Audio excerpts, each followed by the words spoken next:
Hello! Bilis! Bilis! Hello? Hello, good morning. Ay, Good name. isa pong one-piece chicken Uy, hindi ang with counter. large fries.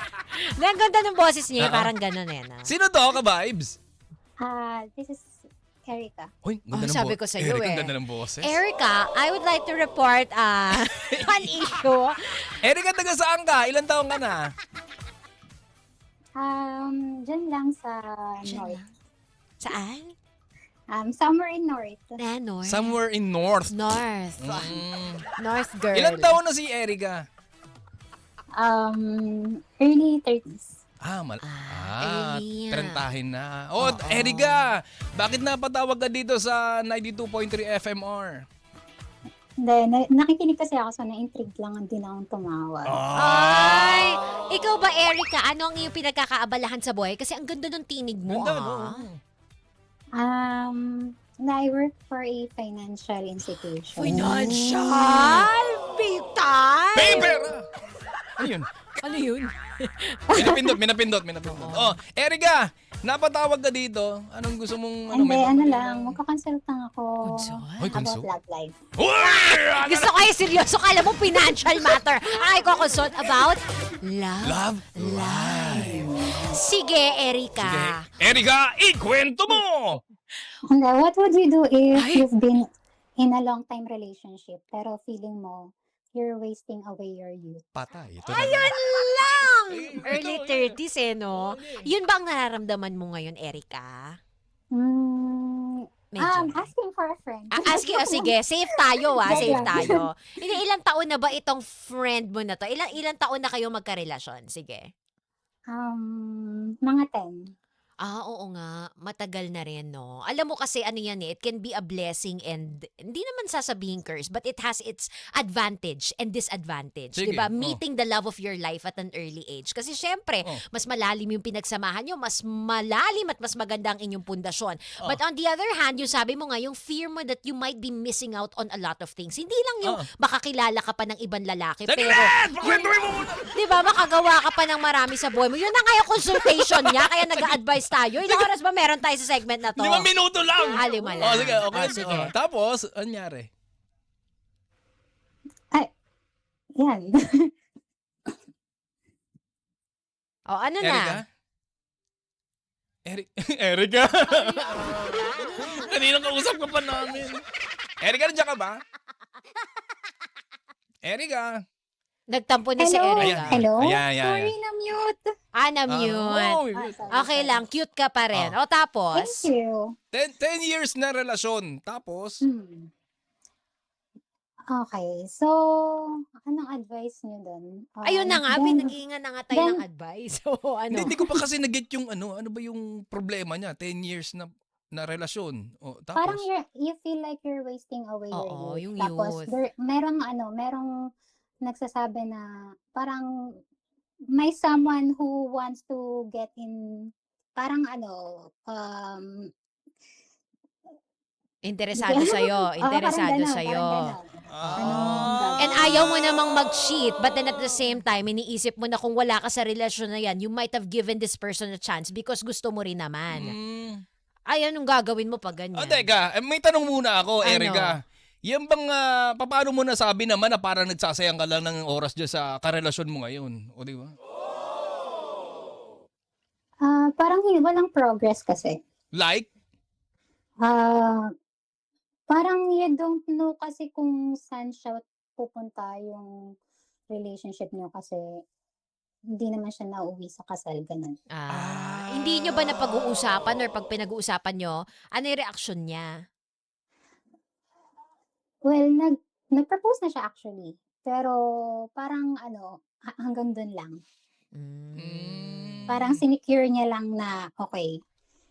Baka naman kasi hindi ka nakikipag-usap sa kanya ng maayos. Hindi nyo inuupuan ng kayong dalawa lang na masinsinan. Kaya siguro parang siya rin nangangapa sa'yo, hindi ba?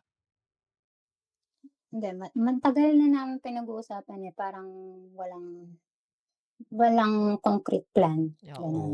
Tsaka ang 10 years, hindi na yun kapaan. Kung nag-propose na, ibig sabihin, he already made up his mind na ikaw din naman ang gusto niya makasama. Pero yung initiative, kumusta ba ang kanyang karera? Kasi di ba minsan, hindi na yung pagmamahal eh. Usaping financial na lang dahil ikaw yan naman ang trabaho mo, di ba? So how is he financially, career-wise? Sa tingin mo ba isa ito sa nagiging hindrance? Bakit hindi pa kayo makatawid dun sa mismong pagkakasal talaga? Okay naman siya. Oh. Okay naman Parang pala eh. ang ano lang is, feeling ko hindi nabibigyan ng time yung preparation for yung nga yung kasal or at saka parang feeling ko hindi na tulad ng dati. Feeling ko dito, parang na-fall out of love 10 to. years eh, no? 10 years eh. Kasi in fairness naman kay Erica, Oo. baka naman talaga siya yung gumagawa ng effort doon sa relasyon nilang dalawa. Hindi lang talaga sila nagmi-meet halfway. Dahil baka to si lalaki, medyo baka meron ng something sa part niya na hindi niya lang talaga madiretso kay Erica. Tapos ito naman si Erica, asado pa rin, di ba? Ako, Tama ba? tingin ko naman hindi fall out of love, kundi baka nagbago lang talaga yung dynamics of the relationship. Kasi yung love pa rin naman pwedeng mag-translate siya into love. Like, dati romantic kayo, pero ngayon parang magkaibigan, magkatropa na lang kayo. Kasi nga nasanay Ganun ba na yun? kayo. Pwede yung ganun, Pwedeng na-downgrade. Pwede yun. Na-demote. Parang ganun. Ganun ba sa inyo, Erica? Parang pwede yun eh.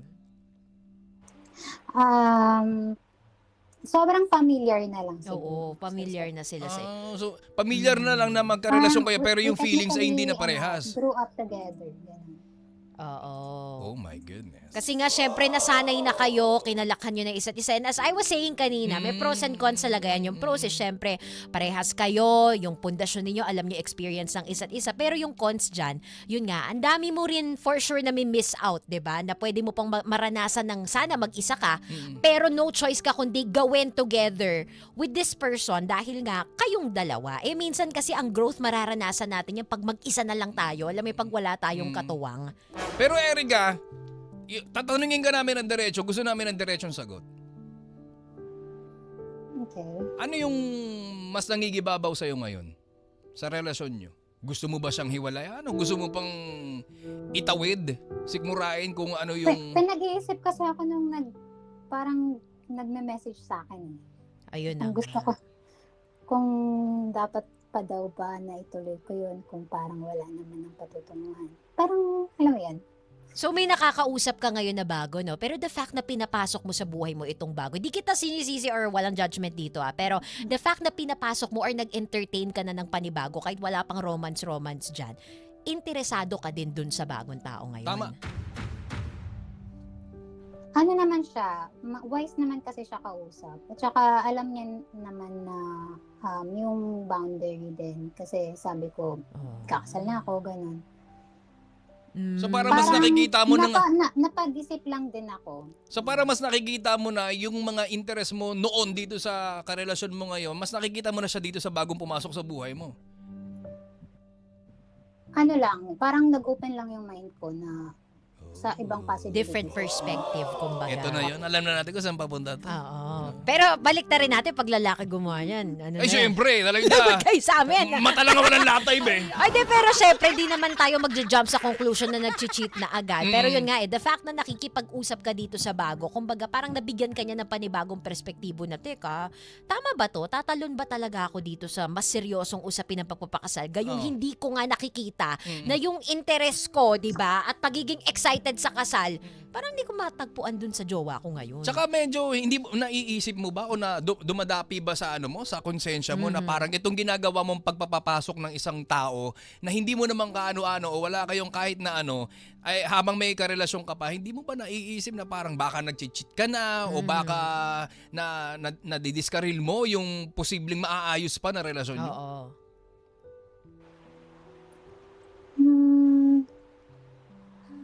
Sige nga, DJ Kiko. Ano ba sa'yo? Feeling mo, DJ Kiko. feeling mo daw, ano feeling mo? Ano feeling mo? Oh, teka lang, ako host dito Cesares, ako feeling ko. Ano ba yung tanong ko? Kung feeling mo cheating yan. Oo. Teka lang, sir ulo ka. Ako yung host dito Oo. Feeling ko oo. Emotional Hindi ko emotional. feeling oo talaga. Oo. Kasi hindi ka dapat, 'di ba? Kung talagang andun pa rin yung respeto natin sa relasyon na kahit ba sabihin natin na medyo tagilid na, iwalayan mo muna. Ayawan mo yan, muna totoo yan. bago ka mag-entertain ng iba kasi nag-uusap kayo. Alam ba nitong karelasyon mo ngayon na may kausap ka ng iba? At tingin mo ba pag nalaman niya Mahirap kasi, magagalit siya? alam mo yung 10 years kayo tapos Oo. parang takot ka rin kahit na maging single ka, takot ka rin pumasok sa another relationship. Pero kasi nga, nagpapapasok ka ng ibang tao na hindi mo naman kaano-ano. Unfair din naman yun doon sa isa kahit ba sabihin mo na medyo nagkakalabuan na kayo o matabang na yung relasyon nyo, di ba? Erika? Teka, baka Well, umiyak si Erica. actually, Oh. hindi na to tungkol dun sa bago. Parang kahit na mag-break kami mag-break kami ng long-time partner ko, Oo. parang nakakatakot din to enter into a new relationship coming from a long-term relationship. Alam mo yun, kasi parang hindi mo rin alam kung mag-workout ba with that new Pero at this person. point of your life, what do you want to happen? Ba kasi nandyan naman na yung partner mo. Ang gusto mo ba mag-settle down na rin talaga? Pero ang iniisip mo lang at ang question sa utak mo, whether or not yung kasama mo sa buhay mo ngayon ay tamang tao para sa'yo. Hindi ko, yun nga yung naguguluhan din Alam mo, ako. Erika, Parang, Erika, nabanggit mo naman kanina, di ba? Nang pumasok sa buhay mo to o pinapasok mo tong bagong tao, excuse me lang. Sige, ubo mo yan. Oh. Nung pinapasok mo tong bagong taong ito, ang sabi mo namulat ang isip mo. So ibig sabihin maganda ang dulot sa iyo nitong taong to. Di ba? Ngayon, ito namang karelasyon mo ngayon, ang sabi mo naman natatakot ka o parang pinanghihinayangan mo yung 10 years. So saan ka doon, di ba? Medyo alanganin ka. Mahirap kasi Gusto mo bang mamangka sa dalawang ilog? Parang Mahirap yun. pwede. O, hindi naman. Di ba? Long term kasi kaya Aatiin mo yung mahirap. anes mo. Long term kasi kaya, okay na, may biyak na eh. Alam mo kasi ito, Erika, ito practical lang to. Napakahirap kasing pumasok sa isang relasyon o panatili ng relasyon kahit gaano pa kahaba to kung hindi ka na rin laman din sigurado.